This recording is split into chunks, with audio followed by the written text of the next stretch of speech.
নমস্কার বন্ধুরা, আমি সুমনা। আমার এই ছোট্ট ছাদ বাগানে তোমাদের সবাইকে স্বাগত। রোদ্দুর কমতেই ছাদে চলে এসেছি, আর আজকে সবজির খোসা দিয়ে একটা বেড রেডি করে তার মধ্যে সঙ্গে সঙ্গে গাঁদা ফুলের কিছু চারা বসাবো। এর আগে অনেকবার আমি সবজির খোসা দিয়ে বেড রেডি করে তার মধ্যে সরাসরি সবজির গাছ বসিয়েছি, তারপরে সবজির বীজ ছড়িয়েছি, সেগুলো তো তোমাদের সঙ্গে শেয়ার করেছি। আর আজকের ভাবলাম ফুলের চারা গাছ বসাবো, সেটাও তোমাদের সঙ্গে শেয়ার করি। আর গাছগুলো বসানোর আগে বেডটাকে আগে তৈরি করে নেব। এখানে আমি একটা বড় ফলের ক্যারেট নিয়েছি, আর ক্যারেটের সাইডে ফাঁকা রয়েছে বলে প্লাস্টিক দিয়ে দিয়েছি। এবারে এর মধ্যে প্রথমে দিয়ে দেব আমি কিছুদিন আগে ছাদে কিছু গাছ তুলে দিয়ে এই বস্তার মধ্যে ভরে রেখেছিলাম, এইগুলো পুরোটাই এর মধ্যে দিয়ে দেবো। এর মধ্যে কিন্তু অনেক রকমের গাছ রয়েছে পুঁইশাক গাছ, পর্তুলিকা ফুলের গাছ, তারপর রয়েছে কলিয়াস গাছ। আর দিয়ে দেখো একটু চেপে দিয়েছি, তাহলে অনেকটা বসে গিয়েছে। এবারে এর উপর দিয়ে দেবো কিছুটা কাঁচা সবজির খোসা। এই খোসাগুলো আজকের, আর এটা দিয়ে চারিদিকে করে দিচ্ছি। আর আবারও এর উপর দিয়ে দেবো কিছুটা শুকনো সবজির খোসা। এইগুলো পুরো শুকনো নয়, আমি দুদিন রোদে শুকনো করেছিলাম। আর শুকনো সবজির খোসা ব্যবহার করলে খোসাটা অনেকটা পরিমাণে এর মধ্যে দেওয়া যায়। এবারে এর উপর দিয়ে দিচ্ছি অল্প করে চুনটা দিচ্ছি, তাহলে পোকামাকড়টা অনেক কম হবে, আর এইগুলো কিন্তু খুব তাড়াতাড়ি পচতে শুরু করবে। এবারে এর উপর দিয়ে দেবো মাটি। এখানে গামলার মধ্যে আমি পুরনো মাটি নিয়েছি, আর এই মাটিটার মধ্যে কিন্তু পাতা সার রয়েছে, কারণ এই মাটিটা যে গ্রো ব্যাগ থেকে আমি নিয়েছিলাম, ওই গ্রো ব্যাগটাও আমি কিন্তু এই হালকাভাবেই তৈরি করেছিলাম। তলায় দিয়েছিলাম গাছের শুকনো পাতা, তার উপরে অল্প একটু মাটি দিয়ে গাছ বসিয়েছিলাম। আর এখন কিন্তু পাতাগুলো পুরো মাটির সঙ্গে মিশে গিয়েছে। মাটিটা দিয়ে একটু হাত দিয়ে চেপে দিয়েছি। এবারে এর মধ্যে এই গাঁদা ফুলের চারাগুলোকে বসিয়ে দেব।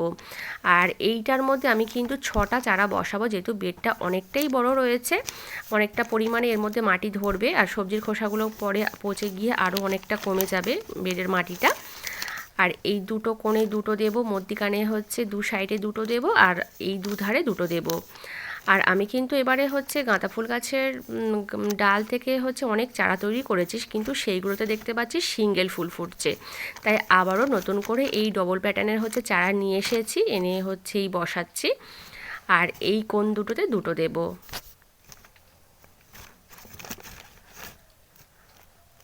আর এইগুলো একটু বাড়লে আবার ডাল কেটে কেটে কিন্তু বসালে অনেক চারা তৈরি করতে পারবো। দেখো সব চারা বসিয়ে দিয়েছি, এবার একটু জল দিয়ে দেবো। আর কালকে রোদ্দুর উঠলে তখন ওপর থেকে হালকা বস্তা দিয়ে একটু ঢেকে দেবো, যাতে সরাসরি গাছের মধ্যে রোদ্দুর না পড়ে। এরকমভাবে 2-3 দিন করব, তারপরে এই গাছগুলোকে কিন্তু সরাসরি রোদ্দুরের মধ্যে রেখে দেবো, তাহলে গাছগুলো সব ঠিক থাকবে। এইদিকে যত বেড দেখতে পাচ্ছ সবজির, এই বেডগুলো কিন্তু আমি এভাবেই তৈরি করেছি। এইগুলো সব সঙ্গে সঙ্গে সবজির খোসা দিয়ে বেডগুলো রেডি করে গাছ বসিয়েছি। গাছগুলো দেখো এখন কত সুন্দর রয়েছে, একটাও গাছ কিন্তু নষ্ট হয়নি। এগুলো লঙ্কার গাছ। আর এখানে লঙ্কা গাছের মাথাগুলোকে একটু কেটে দেবো, তাহলে সাইড থেকে অনেক আরও ডাল বেরোবে। আর গাছে কিন্তু যত বেশি আমরা ডাল তৈরি করতে পারবো, তত বেশি ফুল ফল পাবো। এই লঙ্কা গাছগুলো আমি কিন্তু কিছুদিন আগে একদম সবজির খোসা দিয়ে রেডি করে সঙ্গে সঙ্গে এই গাছগুলো বসিয়েছিলাম। গাছগুলো দেখা এখন একদম ঠিক আছে, আর এখনও পর্যন্ত কিন্তু গাছে আমি কোনো খাবার দিইনি, তরল সার ছাড়া। আর এখনও দুটো গাঁদা ফুলের চারা রয়েছে, ওই দুটোকে আমি এই গ্রো ব্যাগের মধ্যে বসিয়ে দেব। এর মধ্যে আমি একটার মধ্যে দিয়েছি যে পূজার শুকনো ফুলগুলো হয় সেই ফুল পাতা, আর একটার মধ্যে দিয়েছি ছাদে যে শুকনো পাতাগুলো পড়ে সেইগুলো জড়ো করে রেখেছিলাম, সেইগুলোই তলায় দিয়ে দিয়েছি। তাহলে এর মধ্যে মাটি অনেকটা কম লাগলো, আর মাটিটাও কিন্তু পরে দারুণ তৈরি হয়। আর তার উপরে একটু মাটি দিয়ে দিয়েছি। এবারে দুটো চারা এই দুটোর মধ্যে বসিয়ে দেব। এটার মধ্যে একটা দিয়ে দেবো। দুটো চারা বসিয়ে দিয়েছি, এবার একটু জল দিয়ে দেব। আর এইগুলো কিন্তু ইনকা গাঁদা নয়, এমনি যে মালার গাঁদাগুলো হয় ওইগুলো। আর এই দেখো এত গাছ আমি কাটিং থেকে সব তৈরি করেছিলাম, কিন্তু দেখছি সিঙ্গেল ফুল ফুটেছে। তার জন্য আবার এই ডবল প্যাটার্নের এনে বসালাম। আর একদিন আগে যে আমি এই গামলাটার মধ্যে পালং শাকের বীজ, আর ওটার মধ্যে ধনিয়া পাতার বীজ ছড়িয়েছিলাম।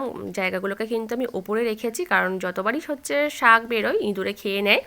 তাই দেখা যাক এবারটা ওপরেই থাক কি হয়। আর এটার মধ্যে ধনিয়া পাতা বেরিয়েছিল, দেখছি কয়েকটা খেয়ে নিয়েছে। আর আজ এই পর্যন্ত, টাটা।